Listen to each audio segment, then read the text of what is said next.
You're listening to On Mission with Dr. Matt Davis, a podcast designed to explore the personal mission of everyday leaders.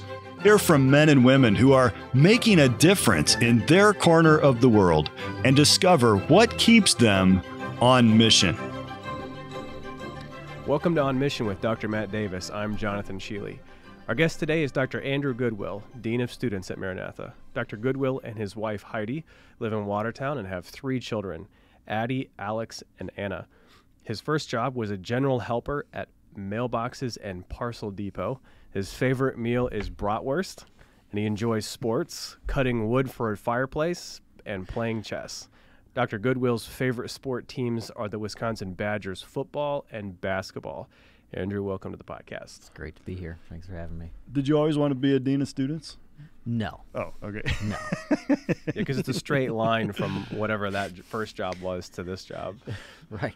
Back taking boxes, sending it, shipping it, packing it, figure out how to make things Yeah, fit, and then dealing with people that you can't always fit into a box, literally or metaphor. There are probably times when you're like, I'd like to go back to that job. The times were simpler. You have your cardboard, you have your tape. That's all you need. Yep, absolutely. A few extra packing peanuts. So you've come sort of back to Wisconsin, and that's, I'm sure, how you have your favorite meal being bratwurst. Okay, Yes, so yes. Explain to people what bratwurst even is.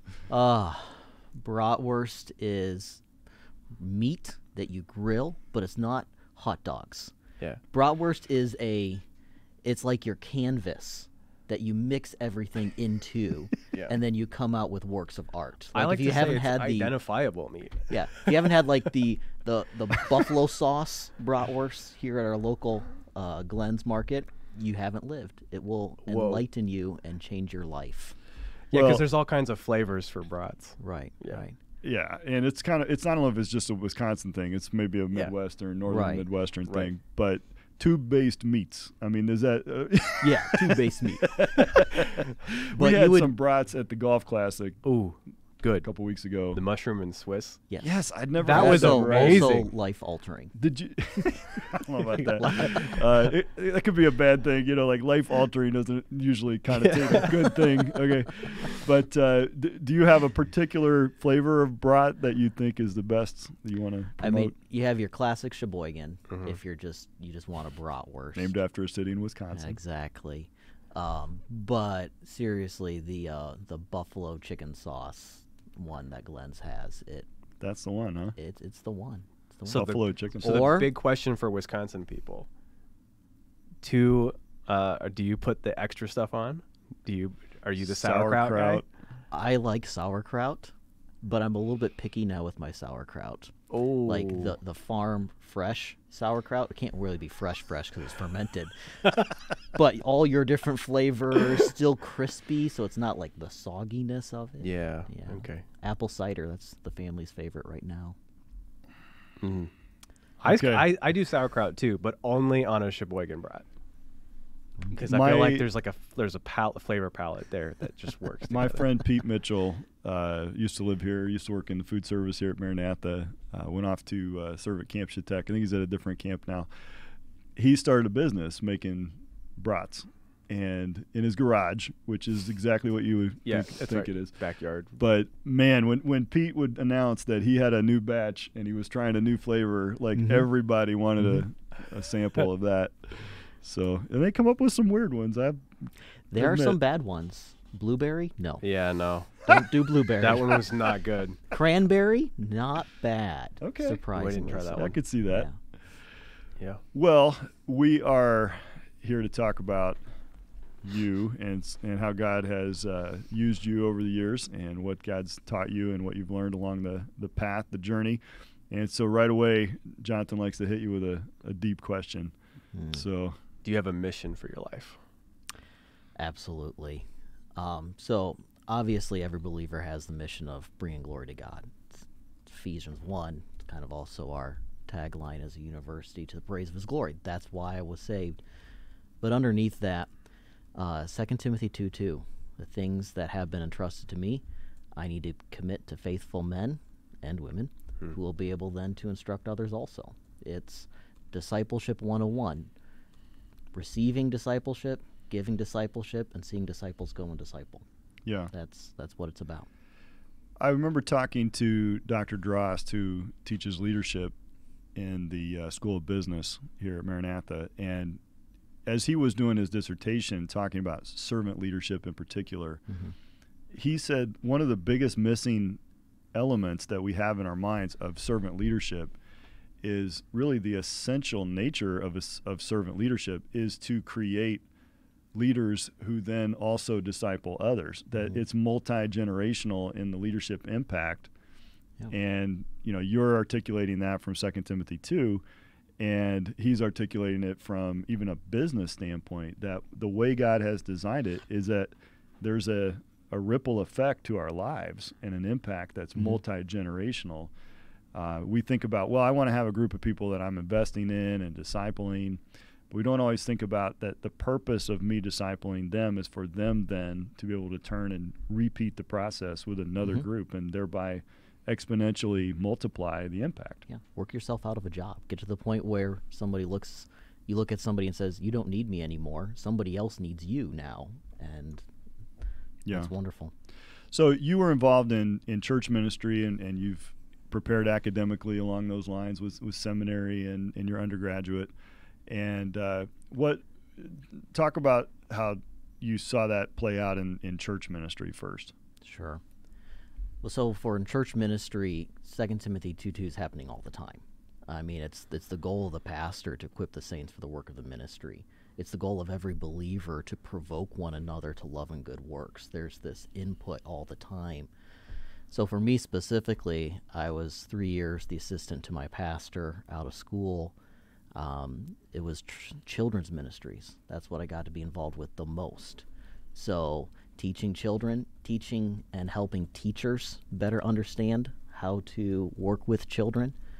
Probably one of the most exciting things, although I was only there for 3 years on staff, I was at that church for 12 years. So I got to see kids in the K4, K5 class that my wife and I taught when we were first married. Now our older high school, younger college students teaching other kids in our kids program, and seeing it played out just in a microcosm, just in the youth and children's ministry arena. So was that fulfilling to you? I mean, what did you feel like that was your calling? That was where you fit well? I mean, you seem to have had a level of success with that, and I don't know how that's measured exactly, but I don't know if we can measure it here Didn't below. throw you out on your ears, so no that's one good. threw rotten fruit, and no one died. So successful kids ministry. I loved it. Working in the local church in some way, fashion, or form was something I grew up with. It was something from a young age I wanted to be. I wanted to be a pastor. I trained for that. I made decisions at camp to say, Lord, I'm heading in this direction if you will let me. And up until a few years ago, I figured that's where God would have me, fulfilling that mission of, training other people. He had other plans, though.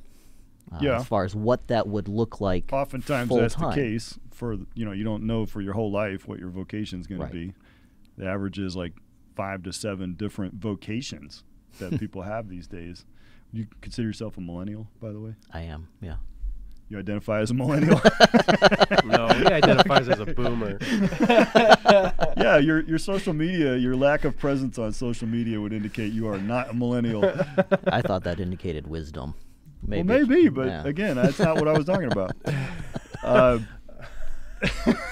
Jonathan takes that personally. That's okay. Okay, so in terms of church ministry, somewhat that's obvious. Now, you did not come through Maranatha. You probably were familiar enough with Maranatha because you kind of lived in Wisconsin as a how long? As a teenager too? Yeah, as a teenager, I was in Wisconsin. Southern Minnesota is where my roots are. Okay. And then it's teenage years in central Wisconsin. And then my sojourn. Well, somewhere along the line, you made some mistakes in life, and we've all wandered from the path at times. And, you made some poor choices and decided not to come to Maranatha for college. I'm not saying those are the two things together, but just, these are facts. You'd agree you've made mistakes in life. Absolutely. You've agreed you didn't come to Maranatha. I have. Okay, what did I say? And that if was you wrong? interpret them together, we'll let you look up the facts. I'll ask the questions around here. Thank you very much. No, so Is that a leading statement? Is that what that's referred to? it's perfectly allowed. I mean, Listen, this is not a courtroom. so all kidding aside, you what attracted you to want to be a part of the program here at Maranatha? It's actually what's on your shirt there. MBBI. Okay. MBBI is where it all started for me. Really? I had met one of the staff members here at a summer camp. That was my first real connection. And then a few months later, Dr. Marriott, Dr. Jones sat down and did their live rolling out of MBBI. And that was, so here I was at a local church trying to invest in young people. I was also in charge of the college class and young professionals.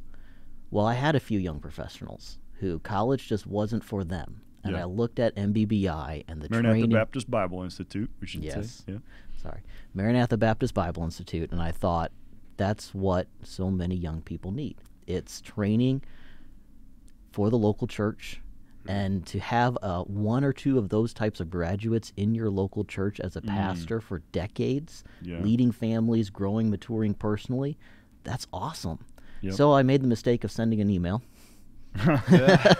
saying, hey, this is a great idea. Let me know how I could help, if there's ever a need. And that's really, MBBI is really what got me. I didn't heading know here. that, so that's interesting. Cool. Yeah. We And did since I've that come- live stream. Have had nothing to do with MBI officially, but Right. oh well. Well, we can work you in if you want. I mean, that's only for the top tier professors. You got to I know. understand. It's Got to start me off. Just start me off in the seminary first before I work my way up. Absolutely. Well, MBBI, I've put a lot of work into it. Dr. Marriott, Dr. Jones, many of our other staff and administration have lent years and years. Dr. Jones's life's work of writing the curriculum, and what would it be? I mean, here he is, a veteran pastor, thinking, what is the foundation that a lifelong contributing, effective church member, as a layperson, what's that foundation look like? What should they have? What should they know? What should they be able to do? And he crafted the MBBI program's curriculum with that in mind. And it's not, by the way, just a classroom curriculum. There's a work element to it. There's an expectation of serving in local church now as a student, because these are lifelong habits that we're forming. And when you graduate, it's a 2-year program. You can actually, with just one more year, get an associate's degree from the university. They are university students. They're in all of the different activities that we have and societies. I noticed that we had, how many was it? 3 or 4 MBBI students running for society officer positions, and several of them elected for society officer positions, which tells me the program is fully engaged and integrated into the student body. And I love that. It is not a lesser program in any way, shape, or form. And so every other year I get to teach one class in the Bible Institute. It's so fun. They're into it. We have a great time. And those students, you just know, you can see the potential there to do exactly what you're talking about. Go back and productively serve the Lord, establish families, whatever vocation or calling they have. And they have now that foundation and the habits to go along with it to seek out ministry opportunities and plug in. Yep, I love the program. It's good. All right, well, I'll sign you up. We needed some help. There's an English class that we're still penciling. Can I pencil you in for English? You can pencil me in. Okay. Sure, pencil me in. All right, sweet. Not a lot of foreign language in there. That's why it's been popular. So the program really has taken off. We hoped to have at the beginning 20 students on a consistent basis, and we've had far more than that. And every single year it has grown, and word of mouth is primarily how people are hearing. And like everything else, our students are the biggest, and alumni are the biggest cheerleaders for it. So that's interesting. I did not know that was originally your interest level. And then I think we reached out and talked to you about the fact that you had, I think, just finished your PhD in Old Testament, and you had the languages part of it, and we were like, interesting. We have a position that we are needing to fill in this arena. And so I think we first talked to you about a full-time faculty role. Yeah, that was the bait, and then there was the switch. Right. I thought it was you had spit the hook and on that, and you were like, I don't know about that. That sounds boring. No. I just remember that meeting. I want something more exciting. You want something. So I remember that Zoom meeting with you and several academic heads here and talking. It went an hour. I think at one point my battery on my phone, my computer had gone dead, so we got disconnected, got reconnected. An hour in, you and Dr. Marriott dismiss everybody and say, so we have this Dean of Students position. Yeah. What you all don't know is about 2 months earlier, Heidi and I had actually been praying about that position, talked to some friends, got their counsel, and really just came to the point of didn't feel like God was opening that door for us. I had done student life before, loved it, but not sure how it would fit. But I left it with Heidi as, but joke, if they ever talk to me about it, I'll consider it. Yeah. At that point in time, there was no contact about any full-time positions, and so then the Lord opened it up. What we ended up putting together was an opportunity, which frankly isn't very uncommon at Maranatha. It's actually more the rule than the exception. That is sort of a hybrid position where you actually get to teach in the areas where you have a specialty and in the seminary. And do you do some undergrad too? They give me one course every 2 years. Okay. So like me, you get to dabble in the Yep. the one side. And then the Dean of Students side of it, where you're doing this kind of full-time mentoring and discipleship, leading, helping students with that aspect of the college program, that really makes Maranatha unique. When we think about college experience, the dean's office in most colleges is like a very reactive, bail the student out of jail after the DUI, go and try and break up fights, record incidents of sexual assault. They're heavily involved in counseling for addictions and different, major issues that are confronted. Certainly to some degree on all college campuses, but primarily in those secular institutions, whereas at Maranatha it's far more proactive in the spiritual development and discipline of a student's life. And without apology, the expectations are higher for our students, but we're trying to instill within them a heart to serve the Lord and others, and some self-discipline to say, my life shouldn't be about me and my preferences and what I want all the time. Certainly there's an element of that. We need to protect ourselves. We need to have autonomy and responsibility, but we need to be others oriented. And I'm sure that's part of what attracted you to being part of that office. Not to mention, obviously, the guy you took over for was pretty awesome. He set me up well. So tell me about your openness, because you had been involved in the dean's office down at BJ, and that was something that we noticed on your resume. Like, oh, well, I wonder if he'd ever be interested. Sometimes people have those experiences and they're like, never again. But you were still open to it and saw the benefit. Open, but that goes back to kind of the mission statement, 2 Timothy 2:2. My senior year of undergrad, I was looking for a GA position, praying about it. My mom asked me the question, what type of position are you looking for? Really caused me to think. And God used that passage for me then to come to the conclusion, I want whatever GA position I can influence young men in. Turned out, student life was the opening for that. I got to have my first year, I had a work crew of 12 to 14 young men. Got to invest in them. Then I got to be a dorm supervisor, invest in them.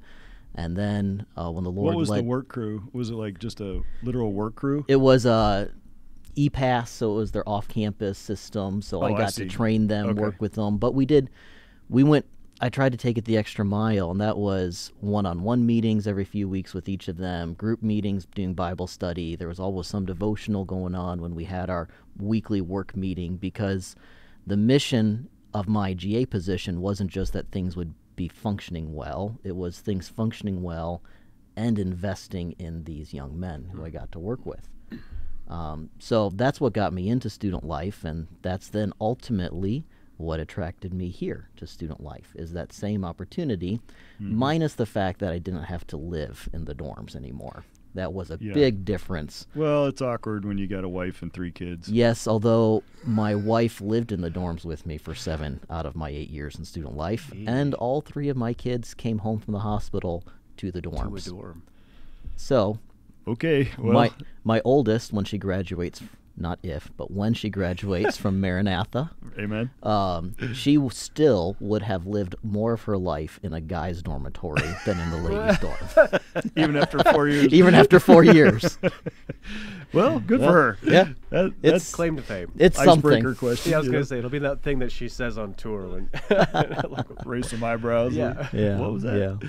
So as you think about the impact that you're able to have, I wonder how that translates. I mean, you're sort of demonstrating how it translates into anybody that's got a leadership position at work to start to look for ways to intentionally use that platform and that group for discipleship. I mean, those people didn't say, you know, I'm signing up for your Thursday at 7 o'clock discipleship class. They were just signed up for a job, and you turned it into a discipleship opportunity. And it sounds to me like you kind of did that intentionally. You have to do it intentionally, because if you don't, it's not going to happen. And I'm sure that in secular environments, there's some limits to that, and you have to be appropriate with what you what you do on work time. You still have to get the job done, but you're looking for ways to be an influence. I was at a conference this weekend, and it was called the Midwest Roundtable on Talent, and tremendous conference with college presidents and presidents of businesses from all over the Midwest. And they define the Midwest as everything from New York to Texas. And I'm like, Whoa. that is an expansive That's- definition of the yeah. Midwest. Nebraska, Very inclusive. the Dakotas. Yeah, very inclusive. And so we're at roundtables, and after the 3-day thing, one of the guys next to me says kind of a funny thing to me, but he said, "Thanks for keeping the Lord alive at this conference. It's so refreshing." And I said, what do you mean? And he says, "Well, you just talked so much about how God was leading and opening doors, and you said at one point to somebody, you know, God bless you as you travel, and I'll pray for you." And he said, "I've been to this thing for years and years, my first year, so I didn't know how to act." I was being very reserved, believe me. Trust me, I was. And for me. And so I was confused at the compliment this guy was giving me, and I just said, "Well, it's just who I am." And he said, "Yeah, but it's really unique here and in this environment. And people are so afraid." And he said, honestly, it turns out the guy grew up as a Baptist. It was a small world type situation. But he said people are so afraid to show their faith.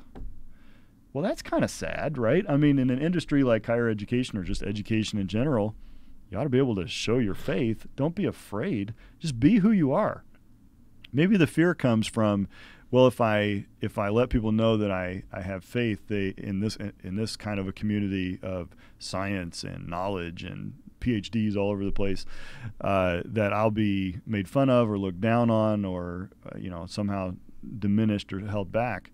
I think it's the opposite. If you honor the Lord and just be genuinely who you are, He's going to bless that. And He'll open the doors and close the doors. And yeah, somebody might say something negative to you. I mean, read the Bible. It happens all the time. If it's not happening, you're probably not being out front enough. And so, those kinds of things, looking for opportunities, be genuine, go through doors when God opens them, and somebody starts talking about a negative thing that's happening in their life, that's an open door. We don't always recognize those things. And I think maybe in the dean's office, it's a pretty good example of the fact that a lot of the open doors for life-changing ministry and conversations are not the most positive situations people are dealing with.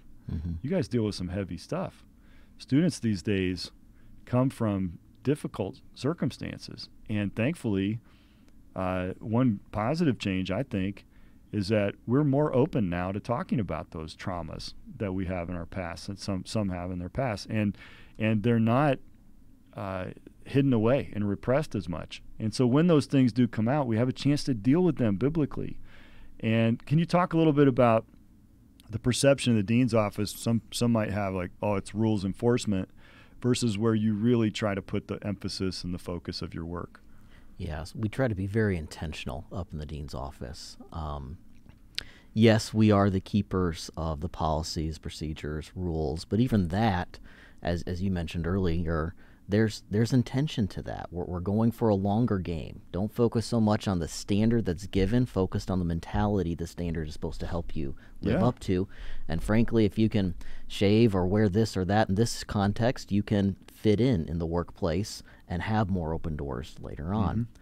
But what we really want is we want students who feel comfortable coming and talking to us.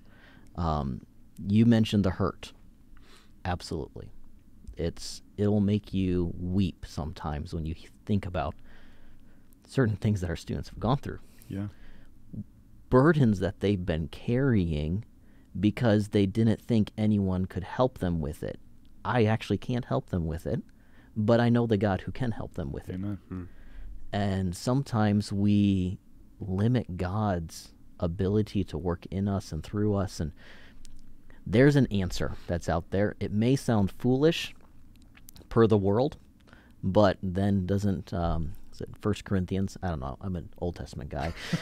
1 Corinthians talk about the foolishness of preaching and how God uses the weak things. When students come with a heart for help and a heart to learn, that humility right there, we want to put everything around that student to help them, whether it's one-on-one meetings, whether it's connecting them with resources. Sometimes it gets really complicated and we have to go outside our walls to get some help for them. But even smaller things like, I'm really struggling in my college context to get up in the morning and read God's Word. Hey, we got somebody in your dorm who would love to ask you how you're doing with that and to walk along that path with you. That's what we talk about discipline. It's if how can I say it? If you will exercise self-discipline, then discipline is an internal thing and doesn't have to be an external thing. Mm-hmm. And we try to do that with our children and teach them good habits and principles and a heart orientation to want to serve and to want to please God first and foremost. And when you build that into your life, then that is what becomes one of the building blocks for success. We want our students to be successful in whatever vocation or path that God opens the doors for them to pursue. And so we know that one of the things that's going to help you be successful is being able to get up, being able to be present, being able to be there. Yep. And so going beyond 2 Timothy 2:2 into verse 3, 4, 5, 6, 7, what are the three pictures of the Christian life that Paul gives us? A soldier, yep, an athlete, and a farmer. Now, I have never been any of those three things to the degree that other people can be, but all three of those are a mindset of discipline where you get up, you do it because you have something bigger in mind. Battlefield victory helps you train. Athlete, it's the prize at the end. Farmer, it's being able to eat. Yeah, the harvest. And so we look at long-term goals and short-term processes, and short-term processes that yield long-term habits and lifetime character. And it's amazing how those big picture things really break down into little component parts.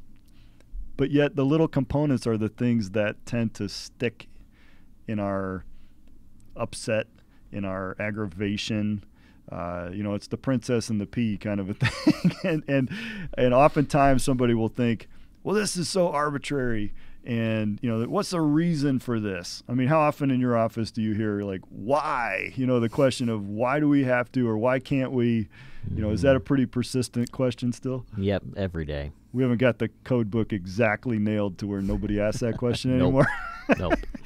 And honestly, if nobody asked that question, it would probably indicate that we weren't being assertive enough, right? Mhm. Like, this is not a permissive environment at Maranatha.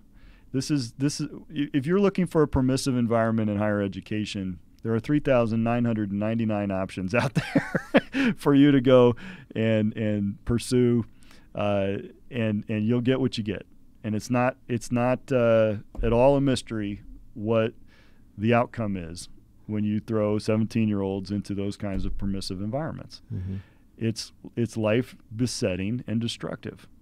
Instead, we have a supportive environment here to try and help young people make good and godly choices, avoid life-altering consequences of sin, and learn self-discipline. And some of the rules are straight from Scripture. This is a sin. Don't do that. Do not lie. Yeah, I mean, just pretty clear cut. Don't cheat on your tests.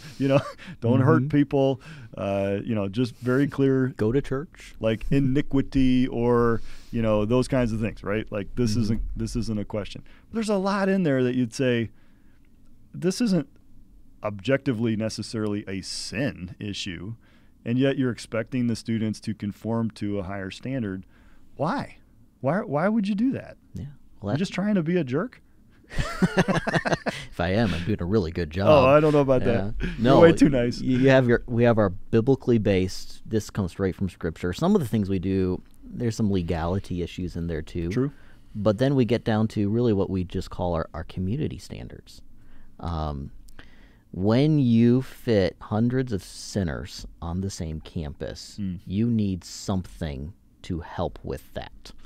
It's the truth. It's like when you get married, no longer two negatives don't equal a positive. Two sinners does not equal perfection. It just means you got to work through things. So we have some things. Cleaning your room is just a wise life thing, and it shows love to other people. And so that's just something we expect. But then there are others, like with our dress code. What's appropriate for now? Yeah. I remember distinctly as a seminary student showing up to a ordination council. I was just watching it at a church, but I had come straight from something else and being in jeans and a t-shirt when everyone else was there in a suit and tie. You would think that as a 20-something-year-old, I would have asked myself the question, self, what should I be wearing so that I'm not a distraction from this? Everyone was kind there. I didn't get yelled at, but I stuck out. I was distracting from the purpose of that event. And so we have some policies that is trying to instill that mindset. What am I going into? There are sometimes you wear a suit and tie to the beach, and, well, you're going to really stand out. Yeah, that's not appropriate. Not appropriate. And so that's why we have those other things there. Yeah. So are some of the standards arbitrary? Yeah. We just had to pick one. I mean, a line had to be drawn. A line had to be in the sense drawn, of arbitrary. and that's why we're not saying you're godly or ungodly in keeping this. We're trying to promote an idea. Well, we should clarify.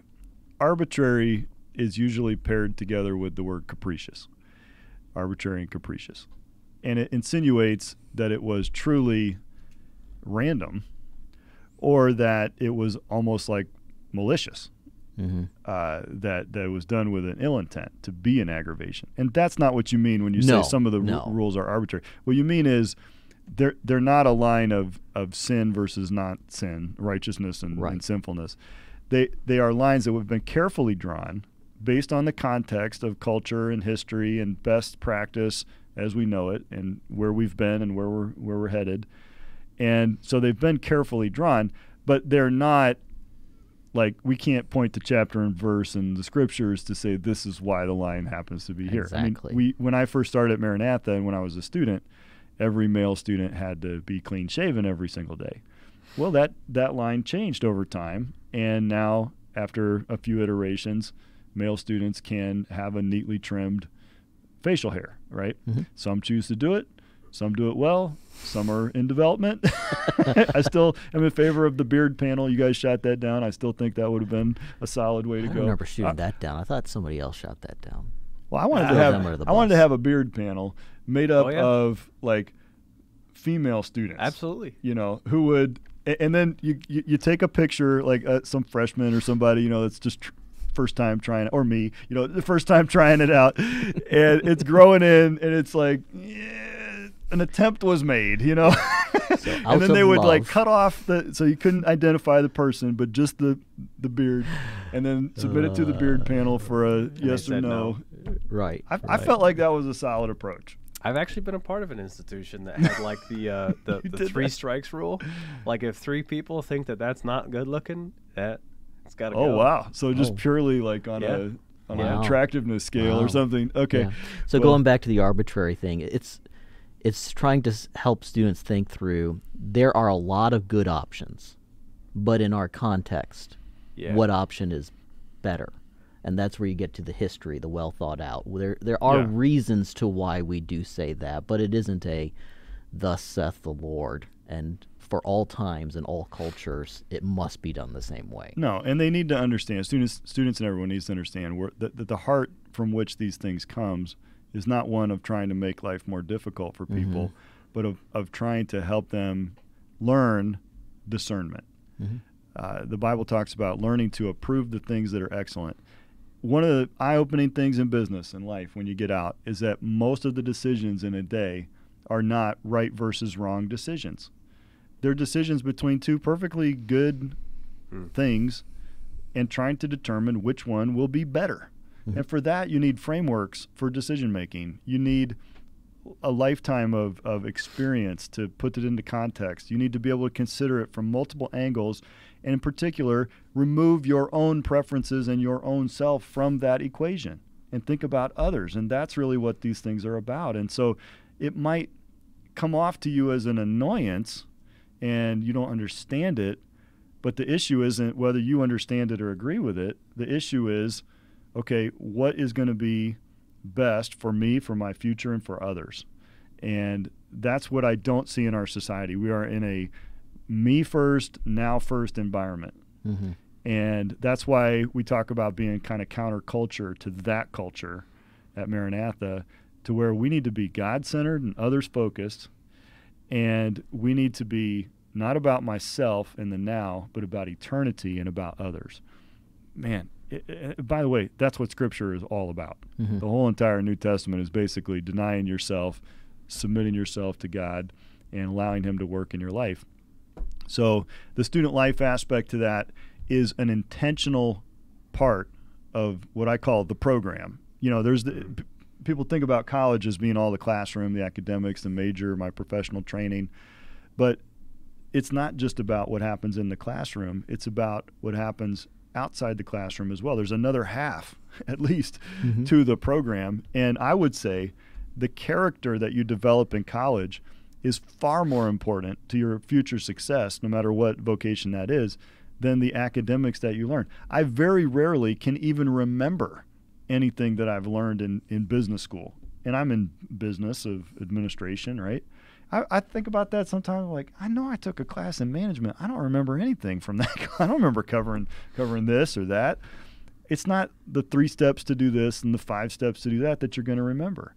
It's the influence of the lives of the people that invested in you. It's the character that you developed. It's the patterns that you now have, both to replicate and to perpetuate in your own life. That's what's really going to be what's most valuable in the outcome. And so the question is, who am I going to submit myself to? An institution like Maranatha that's going to try and do this pattern on the Word of God and with the long term involved, or a permissive environment where we either deny that you even have a soul, or we do everything we can to try and destroy it. And unfortunately, those systems are very effective at that. Very effective. Yeah. When we talk about the campus experience, that definitely includes the character building that happens during the 4-ish years of college, depending on where you are academically. And we can't actually separate our college experience from leadership training and the chapel's experience and the dorm devos and all of local church. I mean, local church is where it all happens, and every single student is plugged into a real, live, ongoing local church in our area. There's no virtual churches that our students attend. Not anymore, thankfully. And then many of the times the things that we hear as the university on the back end, the employers, whatever that industry is, they're thankful for the soft skills. Well, the soft skills were not necessarily taught in a classroom. It's the disciplines that were taught, the habit stacking that you were able to accomplish because of the disciplines on the campus. At this conference, even though these were secular people talking about higher ed, they talked about soft skills the entire time. And they even debated that soft skills was the wrong term. They said really those should be called core skills. Ooh, I like that. And you know what? One example they had, first example was English. Being able to write language, being able to write, being able to speak. They said any vocation you have, you got to be able to do that, or you're not going to be successful. So they were talking about that, communication. But then they started talking about character things like punctuality. And you know what the one example they all started to bring out? Mandatory attendance policies. And I thought that was interesting. We have a mandatory attendance policy. And I've always in the back of my mind kind of debated, like, is this too paternalistic? Should we just say, look, you're paying for it. If you want it, you'll come. If not, just whatever. You're only hurting yourself. But I was surprised to see so many people from secular colleges, most of whom don't have mandatory attendance anymore, arguing in favor of it. And saying, well, yeah, on a consumer side of things, as a student in a school, that might be logical to do away with attendance standards. But what are you trying to prepare them for? Because attendance isn't optional at work. At least it's not supposed to be. No, right. And they said, teaching someone to show up at 8 o'clock every day for class is kind of a skill, a soft skill that they need to learn to be successful in life. And explaining yourself and having a good reason if you do have to miss and making up the work. And, those are really good attributes for character quality, just even in a secular environment to recognize that. Yeah, or you also think like our situation here, how much of those core skills, if we could call them that, come down to just interpersonal skills. Absolutely. You get put in a room with 2 or 3 guys who come from 2 or 3 different backgrounds. You didn't choose them per se. You might not like them as much. I remember seeing my roommates my freshman year and thinking, Lord, why don't you answer prayer? I didn't get my good roommates I asked for, but they were the roommates God wanted me to have. They were thinking the same thing. Yeah, probably. They probably still think the same thing. But it's the how do we deal with struggles? How do we deal with people we don't get along with? Well, we have a dorm staff. You have older students who can help coach you through that so that because the answer isn't, well, I'm just going to leave school because I don't like my roommates. Are you going to quit work because you don't like the person across the desk from you? It develops ability to just get along with people.